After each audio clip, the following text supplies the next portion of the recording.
Yes, welcome everybody to this little introduction video of Eclipse BIRT. So what we're going to do, we're going to download, unzip, run, and then we're going to create our first report.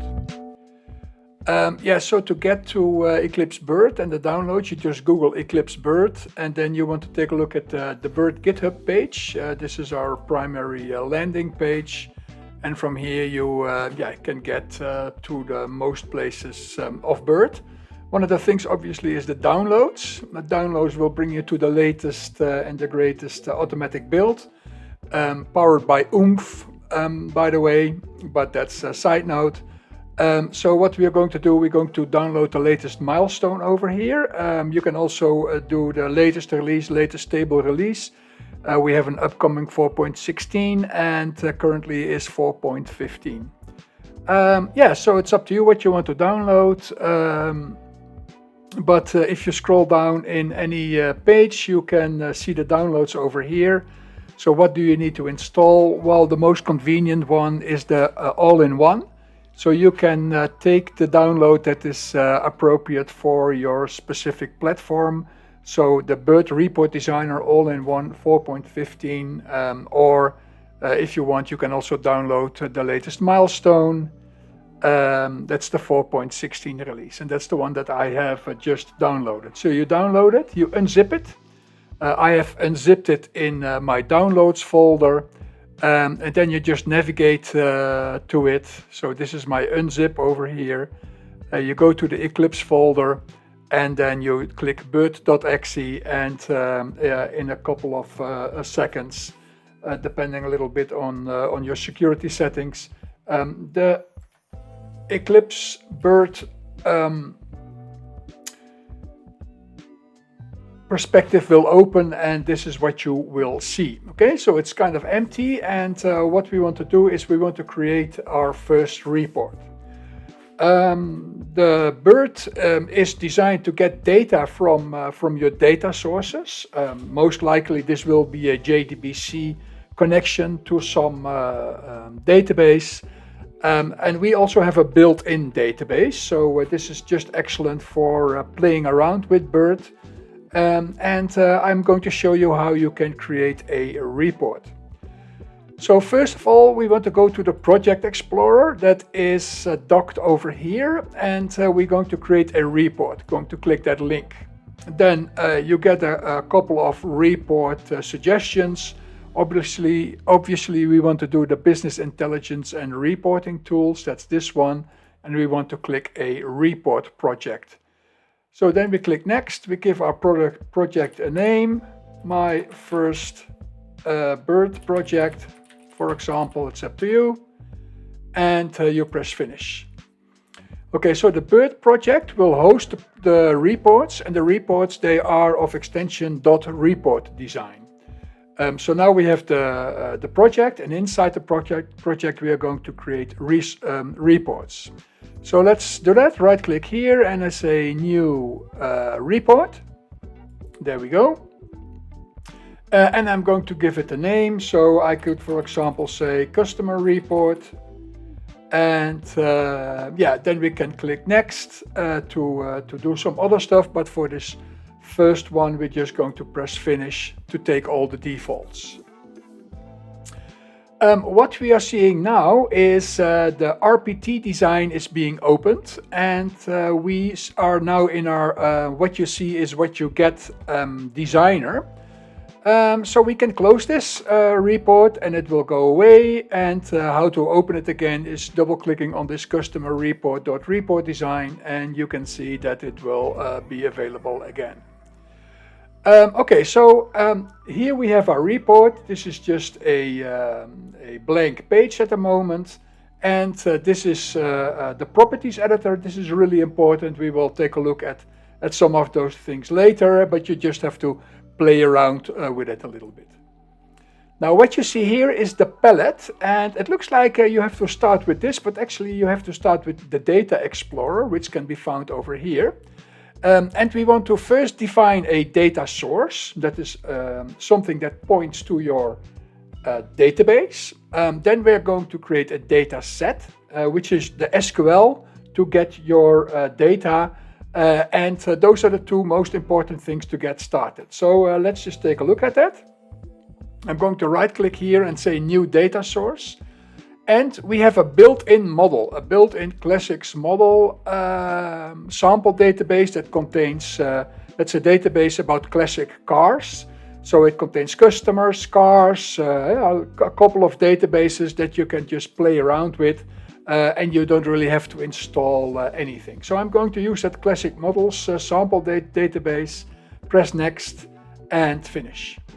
Okay, so now I have created my data source. So now BIRT knows where your schemas are, on what machine.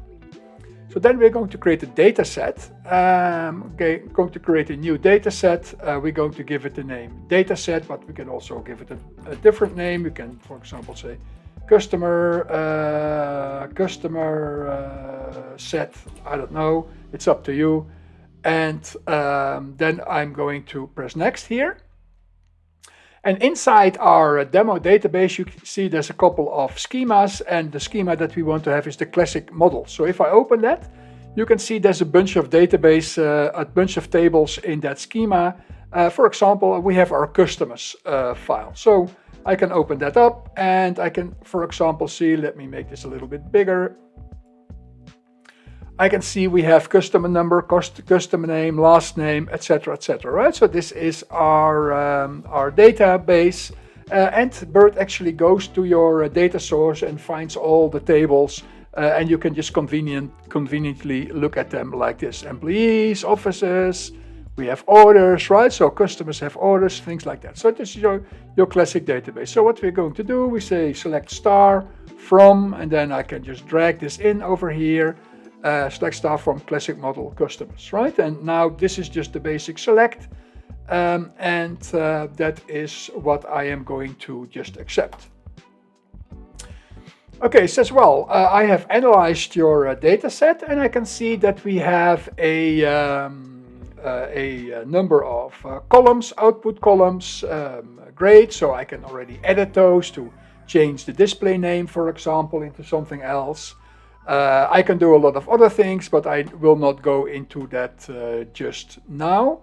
What is kind of convenient is to take a look at the preview results, right? So now we can see, yes, it actually takes some data from that database. Okay, so what we just want to do is make a customer list. Okay, so now I have a data source and I have a customer set, and that customer set is the SQL instruction which will deliver us this, these columns on each row.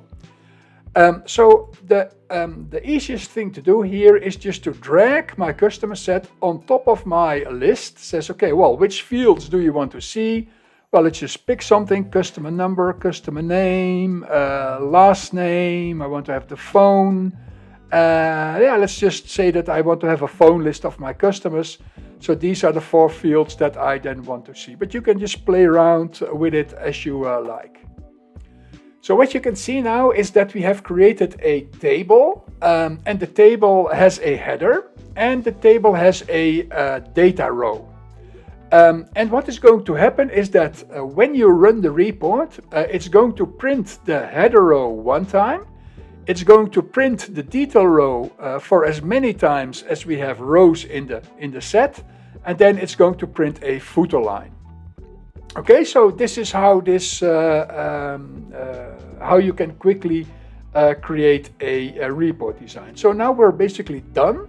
So we can save this, pressing Ctrl S, and we can run this report. So running this report, we can do it over here. So we can say, okay, view report in web viewer, for example, or we can export it as docx HTML, right? So, but we are going to take a look at it in the web viewer. And yeah, in a couple of seconds, I will get my database. Okay, well, what we see here is a nice table. What we want actually is, this is not really nice. I want to outline this to the left. Maybe I want to change the settings a little bit. So I'm going to tweak this report just a little bit so that you have a little bit of a feel on how to work with that. So I go back to my report designer, and I'm going to click on this table header row over here. So now I have selected the complete row. And inside the properties, what I can do, I can just in one go say move all my columns to the left. So left align all my columns like that.